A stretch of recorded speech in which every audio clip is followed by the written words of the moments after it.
গরম তেলে কালো জিরে ভাজছি, এর মধ্যে কটা রসুন দিয়ে দিলাম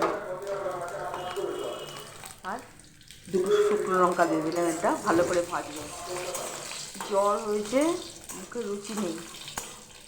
এবার এটা ভালো করে লাল লাল করে ভেজে নেব। দেখো একদম লাল লাল করে ভাজা হয়ে গেছে। ঝিঙে সিদ্ধ করে, একটা বড় ঝিঙে টুকরো করে সিদ্ধ করে রেখেছি। এইটা আবার শিলে বাটবো, এই কালো জিরে, শুকনো লঙ্কা আর রসুন ভাজা দিয়ে।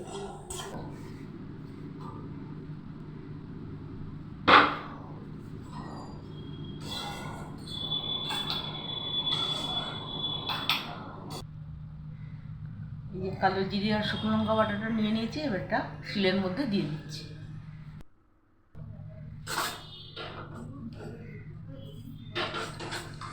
এবার এটা শিলের মধ্যে দিয়ে ভালো করে বেটে নেব।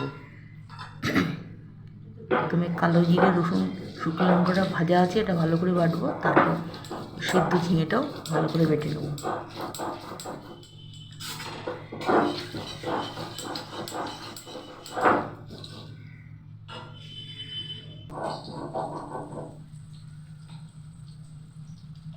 বাটাটা প্রায় হয়ে এসেছে, আর সামান্য একটু বাটলে এটা হয়ে যাবে।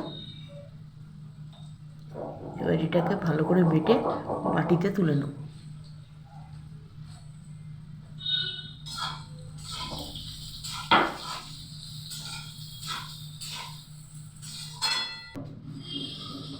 এবার এটাকে বাটিতে তুলে নিয়ে এর সঙ্গে সামান্য একটুখানি নুন আর একটু চিনি মিশিয়ে ভালো করে মেখে নেব।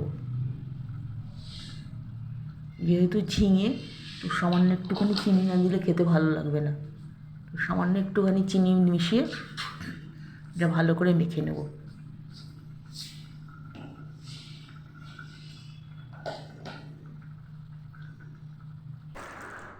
এটা গরম ভাতের সাথে খেতে অসাধারণ লাগে। তোমরা একবার করে দেখতে পারো। আর জ্বর সর্দির দিনে এটা তো অসাধারণ।